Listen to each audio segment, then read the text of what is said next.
पुण्यातील मांजरीमध्ये पोलिसांनी छापेमारी केली आहे। हडपसरमधील बॉम्ब प्रकरणात पुणे पोलिसांनी ही छापेमारी केली आहे। एका संशयिताच्या घरावर आणि दुकानावर त्यांनी छापे टाकले। बॉम्ब शोधक पथक, दहशतवादी विरोध पथकासह अनेक यंत्रणा आता मांजरीत पोहोचल्यात। अधिकचा अपडेट घेऊया आपले प्रतिनिधी बालाजी पोद्दार यांच्याकडून। बालाजी, कस्तुरी, पुण्यातल्या हडपसर परिसरात जो बॉम्ब सदृश वस्तू सापडली होती त्याचा आरोपी 24 तास झाले पोलिसांना सापडत नाही।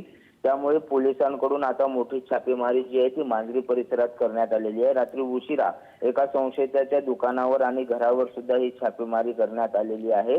खरं तर यामध्ये एटीएस असेल, त्याचबरोबर राष्ट्रीय तपास यंत्रणा असेल, या सगळ्याच यंत्रणा ज्या आहेत त्या आता कार्यरत झालेल्या आहेत आणि या सगळ्यामध्ये जे आहे ते तपास सुरू करण्यात आलेला आहे। हा नेमका बॉम्ब कुठला होता, कारण हा जो बॉम्ब सापडलेला आहे तो स्थानिक दहशतवादी किंवा आतंकवादी वापरतात, त्यामुळे याचं गांभीर्य आणखी वाढलेलं आहे। त्यामुळे पोलिसांना आता अधिक गांभीर्याने याचा तपास करून शोध घ्यावा लागणार आहे आणि त्यामुळे जे आहे ते ही मोठी छापेमारी आपल्याला पाहायला मिळते। आज तरी पोलिसांना याचा काही मार्ग लागतो का हे पाहणं महत्त्वाचं आहे। मात्र गेल्या 24 तासापासून पोलीस शोध घेत आहेत, मात्र कुठलाही सुगावा पोलिसांना लागला नसल्याचं पाहायला मिळते।